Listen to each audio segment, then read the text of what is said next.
What would you say is the most misunderstood part about creativity? The most misunderstood part of creativity is that it is a learned skill, or it is a special talent that is bestowed upon a privileged class of super talented artists. And we kind of put creativity on a pedestal, or we say, certain people are artists and certain people are not. And we measure, so much in our society, we measure against these kind of capitalistic hierarchical standards of excellence. And creativity is one of those things where we kind of put the top artist on a pedestal, whether that's Pablo Picasso or the Beatles or whatever it is. It's like we turn it into a competition to be the best. And then everyone else, especially down at the bottom where you maybe don't have like this amazing God-given talent, or you just weren't given the right circumstances. I mean, if the Beatles didn't have each other, who's to say how far any of them would have gone individually? So a lot of it is luck, a lot of it is talent, or even just having the ability to dedicate yourself to really to polishing your craft, and to, because everyone can get better with practice. It's just craftsmanship. But at its core, what creativity is, it's a life force that moves through us. Like every human being has a body, and that body is animated by the life force of creation, source creation. It moves through us. So creativity, I believe, is natural. And of course, you can put in work to improve your craftsmanship. But even if you're not the most talented person, there's still a lot of benefit in being creative. I think that there's healing that happens when we let that creative energy move through us. Because if we're not expressing it, we're suppressing it. And it's just like emotions and feelings. I know you like to talk about things like this. And when we suppress our emotions, they will atrophy and decay and potentially turn into sickness. And I think that our natural creative energy is the same thing. If we don't express it, we are suppressing it. And yes, if you want to be good at it, and like you can put in the work to get better at it. But at the same time, it's like there's value in just the act of expression. Like if you look at how many Olympic runners do you know? Personally, I don't know any Olympic runners, and I probably never will. And yet I go down to the lake to run, and I see tons of people out there running. And Right. they're not running because they're training to be in the Olympics. They're running because it's good for them and it feels good, and they get something out of it. So I Mhm. think that that's just the biggest myth for me about creativity, is that it's something that is some people have and some people don't, because I really do believe that it is our natural essence as human beings, as part of you know this big web of source creation that we're all part of. Right. And it's like, I love alluding to like everybody has it. It's just if you're not tapped into it, it's not flowing through you. If you haven't opened up that channel, I've had seasons of my life where I shut it down. I mean, in a little bit of about my story with creativity is I went to school to be an artist, and I kind of burnt myself out because it was a lot of what the teacher told me to draw and paint instead of what I wanted to create. And with that burnout, I entered a really dark time in my life where my only form of expression, so to speak, was work. And I didn't do anything for fun. I didn't really have much creativity like flowing through me. And I can see how that really blocked my own sense of self-love and peace. And it did a number on me for sure. Um, Yeah. I've heard a little bit of your story and kind of how you've come into this, but I'd love to hear a little bit more from you. Well, I've always been on a creative journey. Let's see. I grew up in a very small town in rural Minnesota. So like it's pretty much in the middle of nowhere. um a few hours drive to like the Minneapolis St. Paul um, metro area, and yeah, man. I mean, I started off like my first job was in a cornfield, like working in a cornfield, like really in the middle of nowhere. Um, and there's pros and cons to every where one can grow up. And what I was lacking in culture or like people or just learning experiences, I had a lot of just freedom to explore, whether that meant like me and my friends like packing a lunch and just like wandering down the railroad tracks for hours and just like going on these adventures and exploring and just really being free to roam around all day, all week without any, worries and, um and also just my imagination could wander. And in a small town like that in the middle of nowhere, there's not a lot of pressure to, let's say, get in the right school Mm. or to do this or to do that. Like, um, my parents had very humble professions, and they just wanted us to be happy, and we were very loved, and I had the freedom to explore my creativity. Mm. And at first, that was just like I'm drawing. I used to like just make up stories or whatever. Um, and then around 13, 14, I started writing poetry. Um, my mom just had all these poetry books around the house, and I would find them and tap into them and be reading Edgar Allan Poe and whoever, William Blake, and these kind of classic poets. And then a little bit later, I discovered the beatnik poets who are more modern. Mm. And like that's like Allen Ginsberg and people like that and Jack Kerouac. And that was like people who were writing in like the 50s and 60s. And then that really blew open my world because they were writing in a language that I understood. Like they would Mm. reference television and jazz music and New York City and all these like more like current cultural references. Yeah. And they spoke a language that was more like the language that we speak. It was just kind of more of a common American vernacular. So I kind of got it. I'm like, oh, you can write poetry in like everyday language. Yeah. Um, so that really kind of focused my path in terms of being a writer and being an artist, and it kind of really oriented me on the path I am now, and which is kind of like the path of the, I call it like the path of the mystical artist or the mystical poets. And I think it's important to kind of know your lineage. Like everyone has a lineage, whether that's a spiritual lineage or for me, it's like your creative lineage. Mhm. Like who are your teachers? Who have you learned from? It doesn't mean you like copy them, but it just means like, you kind of carry that same spirit with you. So for me, that's what it, that's who I identified with. Um, but then, life is just full of so many unexpected twists and turns, like, I wanted to be a writer and I didn't go to college, but then I decided I needed to go to college and I went to art school and I studied graphic design and I became a professional graphic designer. Wow. And then I didn't like that anymore and I switched to brand strategy and I ended up having like a long career in as a brand strategist. Um, First in Minnesota and then in New York City. I moved to New York City. Um, and yeah, worked in advertising on Madison Avenue for a number of years and really honed my craft as a creative, doing marketing campaigns and naming and taglines and messaging and um, all these different presentation decks and all of that stuff, and that was kind of a period where I was being very, very creative, but it was always for clients. Mm. And,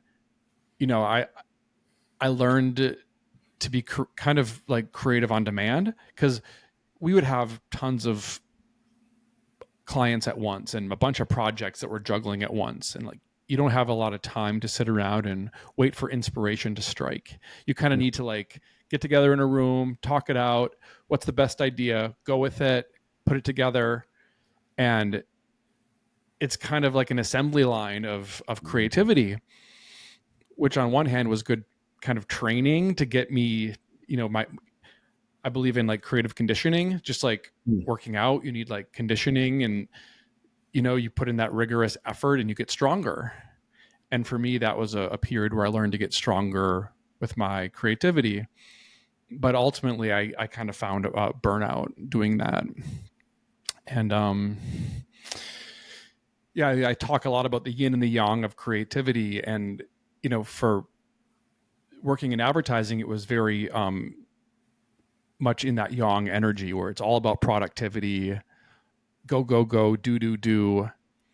But I wasn't like taking a step back to really refill my own cup of Mm. inspiration Mm. and to tap into that more softer yin energy of receptivity. Um, so I experienced burnout and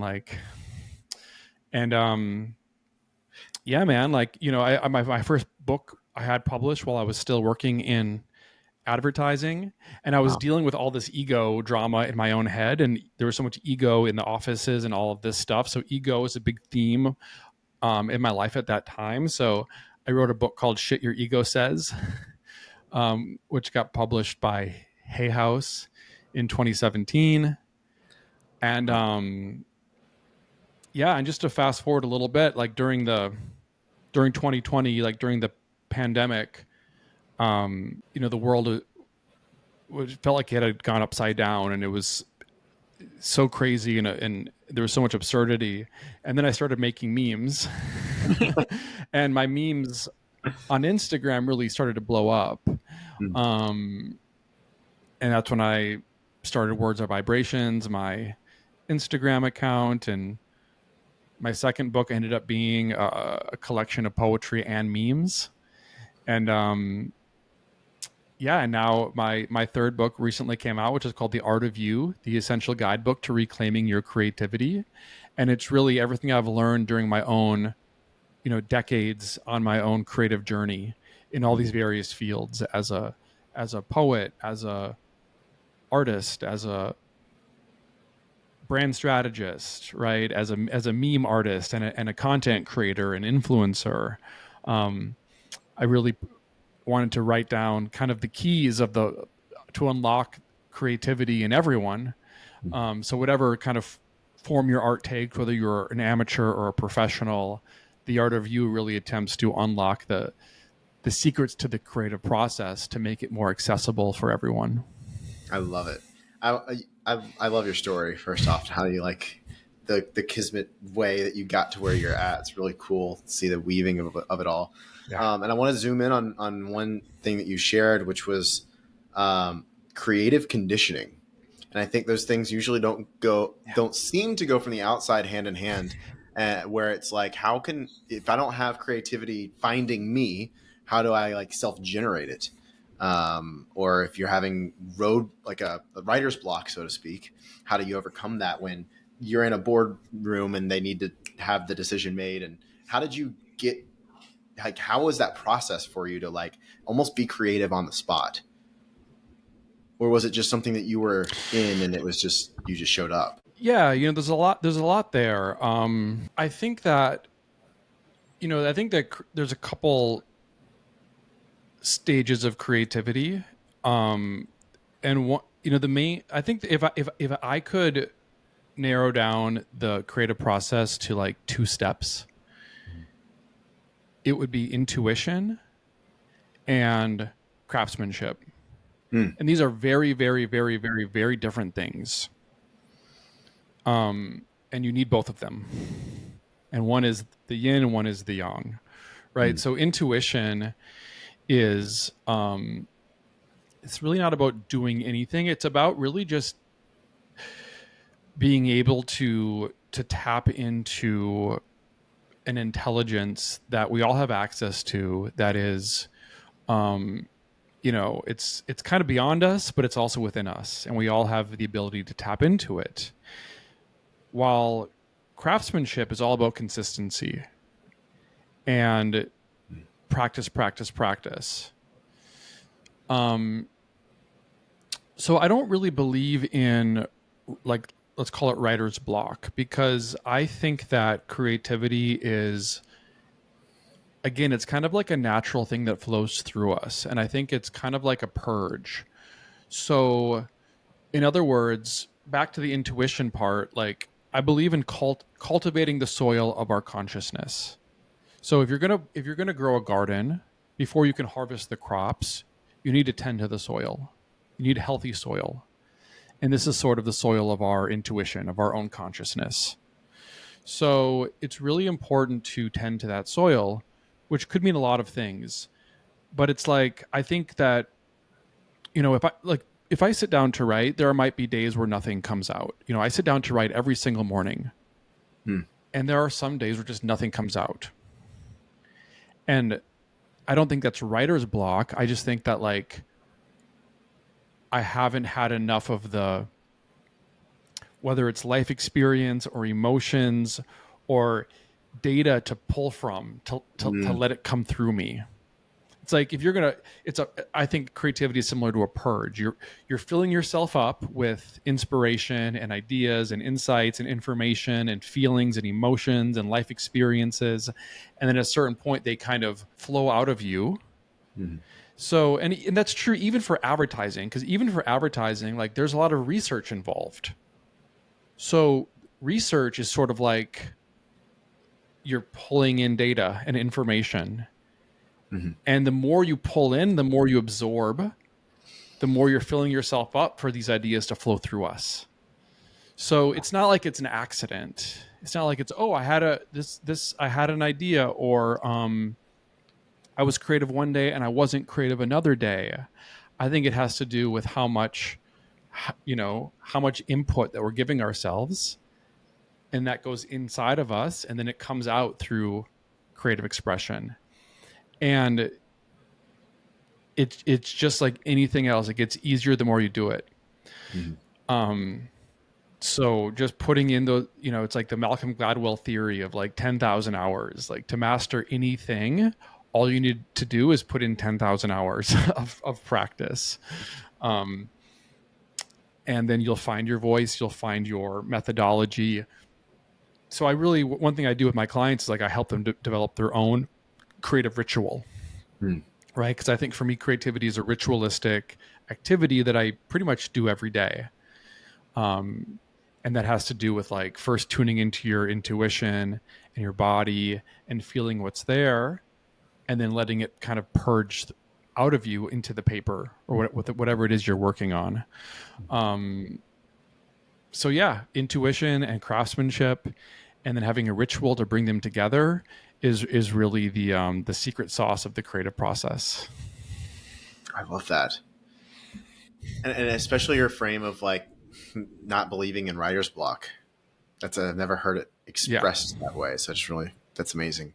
I kind of want to speak to what you mentioned, that this creative energy it flows through you. And I'm curious what your perspective is of ways that it gets stuck. What are if you've identified the ways, like, how do you keep yourself clean, so to speak, so that can flow through you more easily? You mentioned rituals and stuff like that, but are there any other practices or things that you do or that you help clients do so that their creativity gets unclogged, so to speak, so it can flow? So in this sense, I feel like creativity is similar to healing, because, to heal, what does that mean? That word, to heal? Well, it means to return to a natural state. In other words, healing isn't something you need to achieve. It's about unlearning the conditioning and whatever it is that you have, the toxic influences that have made you so you're not healed. Right? That could be anything. It's the same thing with creativity. Creativity is our natural state.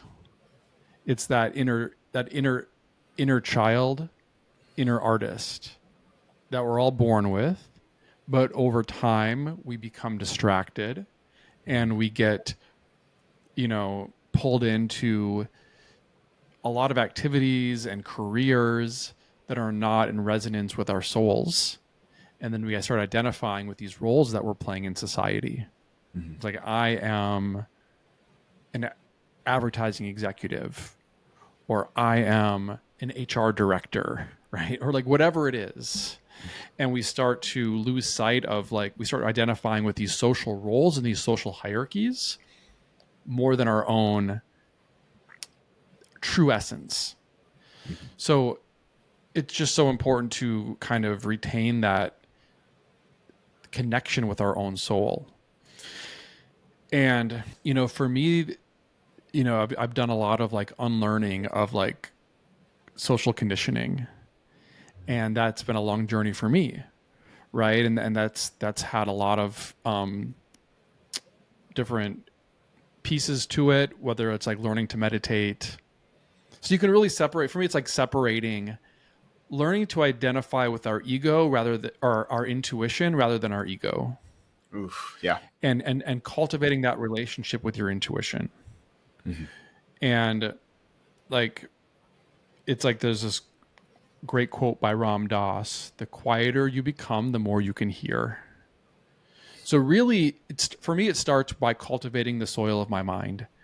And I've gone through all kinds of like meditation trainings, and I meditate every single day. I've read all of the Eastern philosophy and Eastern religion texts, like the Tao Te Ching and things like that. A lot of Zen Buddhism things, and just to really quiet the mind. And like, again, I mentioned one of my favorite creative guides is the poet Allen Ginsberg. And I was reading an interview with him, and the interviewer asked him, "Alan, do you ever polish your poems? Meaning, do you edit them after you write them?" And he thought about it and he says, "No, I don't polish my poems, but I polish my mind." In Mm. other words, he was also a meditator and, someone who experimented with psychedelics and things like that. Mm-hmm. Where the creativity, especially as a writer, when you really get into that zone, you're almost just like taking dictation from your consciousness. You're Mm-hmm. not thinking about it. You're not forcing it. You're not being too analytical about it. You're really making yourself a channel for that clear expression. So yeah, that's the biggest part for me, is just being able to listen and not control my thoughts, but really just to cultivate that receptivity, because the best ideas for me come through when I least expect it. Mm-hmm. So the more I can be in kind of that open-minded, curious state of mind, I think curiosity is probably one of the most important qualities of any creative, just to be curious Mm-hmm. and to say, I don't know the answer. And by the way, I can't know the answer with my analytical, logical brain. I need to step back and be receptive to an answer that's from beyond me, that's from source, that's from my higher self, that's from the muse, and really just living life in service to that higher self, to that muse. For me, that's been my path as a creator. You mentioned early in this too, with your first book of kind of battling the ego or in that wrestle. What are ways that you, I mean, on top of what you just expressed of polishing the mind and keeping the clear channel, or what would you recommend to people who might recognize they're being over analytical or their ego is getting in the way of their creativity? Like, what was that process for you to write a book about shit your ego says?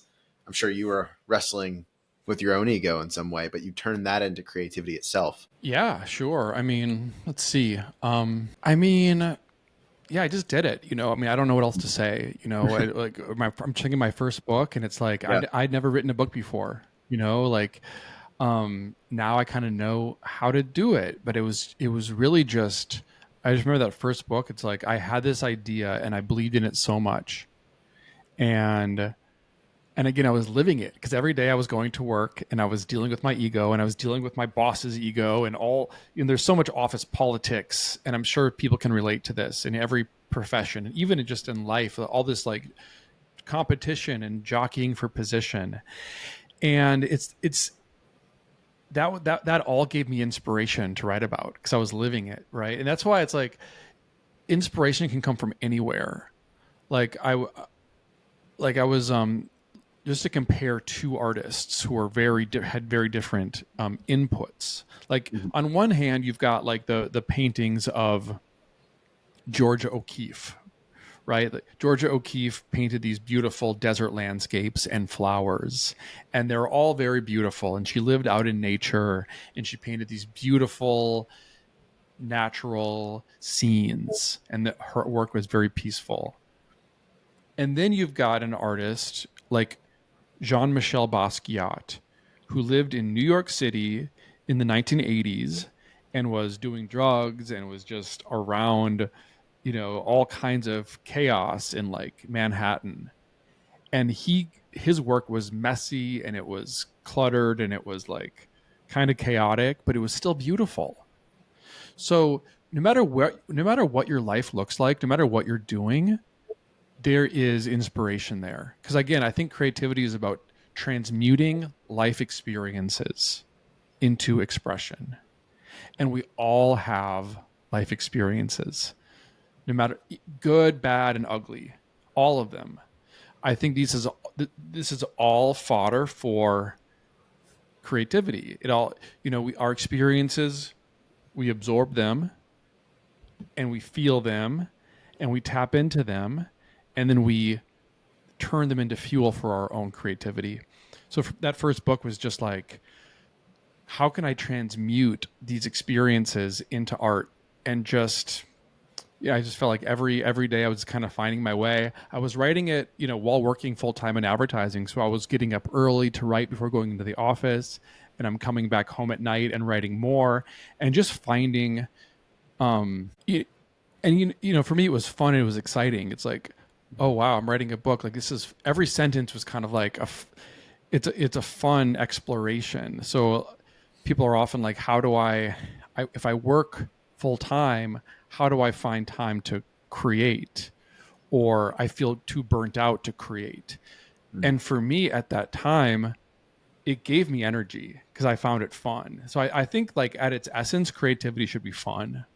And if you're not enjoying it, like there are parts of the process you enjoy more than others, but you've got to find a way to enjoy it and to make it fun and to bring that like curiosity and wonder and almost like childlike playfulness to what you're doing, because you don't want it to take away your energy, you want it to give you energy. So that's how I was able to at least write that first book. That's awesome. How did you get the inspiration to write the book? Well, honestly, I'll tell you, it's um, there's a very clear answer to to that question. When I moved from Minnesota to New York City, I took a big leap of faith. Like I didn't have a job lined up. I didn't have a lot of money saved, but I had just gotten out of a relationship, and I felt like I had this window to make a big change in my life. So I like sold all my possessions and like bought a one-way ticket to New York City, and just figured I'd figure it out on the way. And it was like I was having a really hard time finding my footing in New York, and I couldn't get a job and like couldn't get an apartment. And I had finally signed a lease on my first apartment, and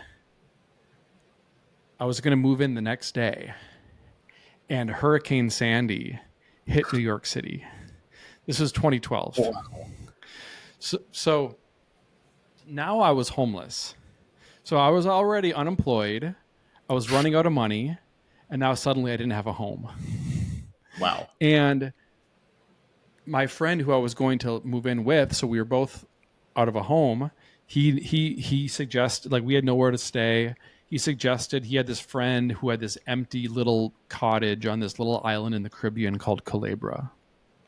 And he's like, we could go stay at Culebra and, figure things out from there. So we literally like spent the last of our money to buy like these one-way tickets to Puerto Rico, and we transferred to this little rinky-dink 2-seat passenger plane to take us to Culebra. And I pretty much proceeded to have a nervous breakdown because my ego and all my fears and insecurities really came to the surface.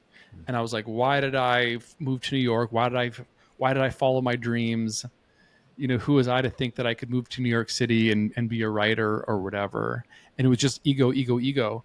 But I had nothing to do all day. And I was just sitting on the beach and watching the tide come in and out and just breathing. And it was like a prolonged state of meditation. And that's when I realized I had this like aha moment where I'm like, oh, all this chatter in my head, this is not me. And it's not even true. It's just my ego talking.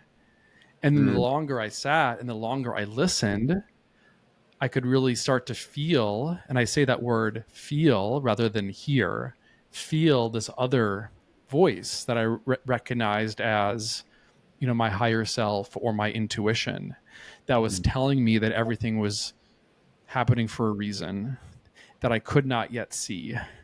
Mm-hmm. So that's the first moment when I kind of recognize that the mind isn't just one thing, and not everything that you think is necessarily true. So I started to unpack like, oh, there's part of my brain is the ego and part of my brain is the intuition. They both have a role, but it's like, which one are you listening to for what reasons? And it was sitting on the beach in Culebra that I was like, oh, I'm going to write a book called Shit Your Ego Says. That's awesome. That's exactly how it happened. Wow. The most unexpected ways, like you said. The universe works in mysterious ways. Most definitely. Most definitely. And so how this with this new book, what was the inspiration for that? Was there a similar story or was that coming from Honestly, there was a similar, not the same, but it was a little bit similar because, I had this advertising job for a number of years, and I left New York and I moved to LA and I kept the same job. And then I left LA and I moved to Austin, and I still had that same advertising job. Even though at this point I'd already published 2 books. I had, my Instagram account was kind of starting to blow up, but I was still behind the scenes, like working at this advertising job, which I was no longer in resonance with at all. Like every meeting, like I would have one meeting in a day and I would just like dread it because it Wow. was just so out of alignment from where I was at. So it was only a matter of time before that fell away. And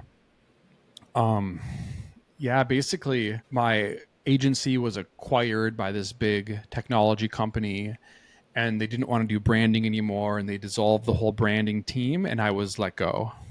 Wow.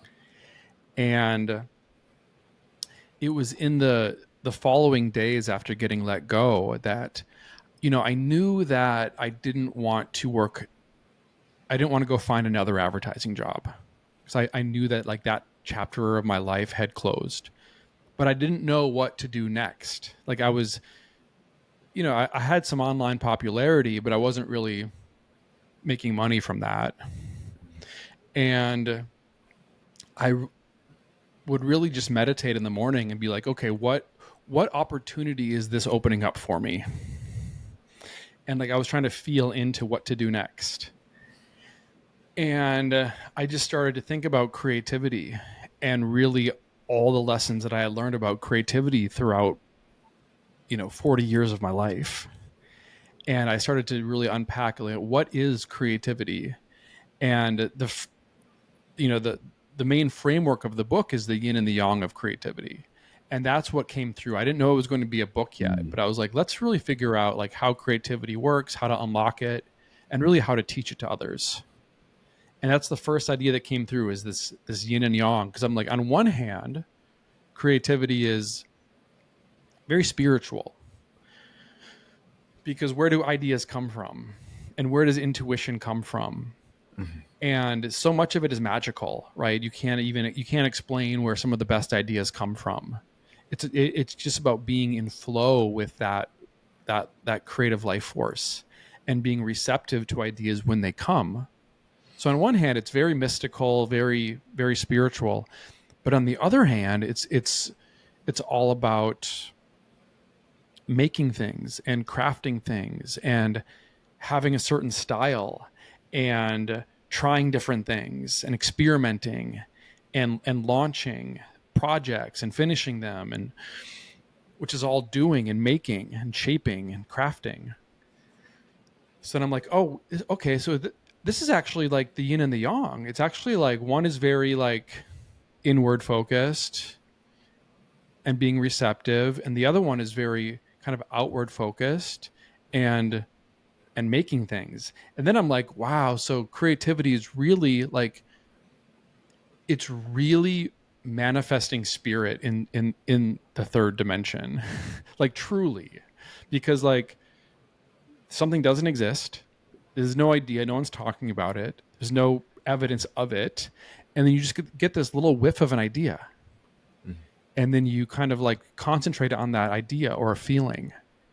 And then you sit with that feeling and it becomes an idea. And then it becomes something that you act on.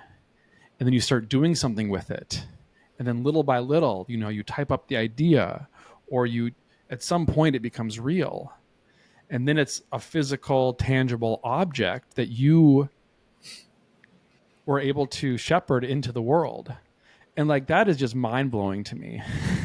And I think it is a spiritual practice. We're making the unreal real. It's like that is frigging magic, right? So that was just such a mind blowing concept for me. And then I just set out and wrote the book. So the first half is creative yin, which is different chapters for intuition, imagination, intention, emotion, things like that. And the second half is creative yang, which is about like developing your style, experimenting with technique, having a dedicated practice, launching projects, and even like making money off creativity, and then even like creativity and like social impact. So it's like, yeah, the inner and the outer, and yeah, that's how it came together. I love it. Shifting gears for a second, what would you say is the correlation, the connection between creativity and love? Yes, I actually love this topic. Um, this is actually something I've been thinking about lately, because I'm like, yeah, what does it mean to be an artist? Like, how do artists show up in the world different than anyone else? Like, what does it mean to be an artist? And I realized that being an artist is being a lover.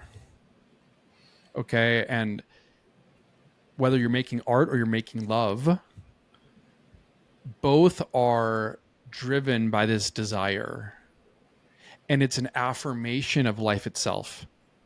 Love and art are both affirmations of life itself. You're saying yes to life, because the urge to love, I mean, there's love is such a big concept, and we could unpack that all day. But, you know, biologically speaking, you know, the urge to love is the body's urge to procreate. That doesn't mean you want to have kids, or you might be in a, you know, a homosexual relationship or whatever. So you don't have to have kids. It's not like, but that's what the body is like driven to do, to create something new. Because we are creative machines. Our bodies are creative machines. And that's true in love. We are designed to make babies. And my wife and I will be having a baby, our first baby, in the next few weeks. Let's So go. yeah. And but it's the same with creativity. Like, what is this drive to create? It's this eros, you know, energy of bringing something new into the world.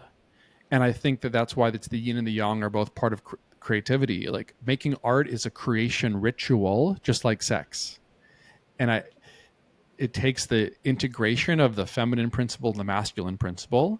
In the case of art, that's like the intuitive spark which plants the seed, and then, you know, the actual craftsmanship that creates it and brings it to life. So it requires the integrated feminine and the masculine to make anything.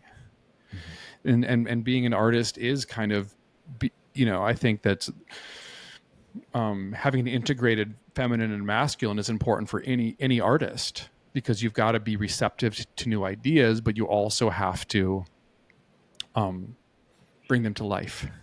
So, and like I love this. There's this quote that I've been sharing um, lately from James Baldwin, Hmm. and I just love this quote. And he said, "The role of the artist is exactly the same as the role of the lover. If I love you, I have to make you conscious of the things you don't see." And then ultimately, I just think that art helps to open up the heart of the world. Art is what reminds us how to feel things. Whether that's hearing a song, hearing a beautiful song, or going into an art gallery and being inspired, or reading a book that just makes you feel something. Art connects us to our hearts, and it helps to open our minds. And these are also true of love. It's about opening your heart and opening your mind, and not having it all figured it out yourself, but really being able to dance with that unknown, and to be open and receptive, and also giving. So I think there's a lot in common with love and art.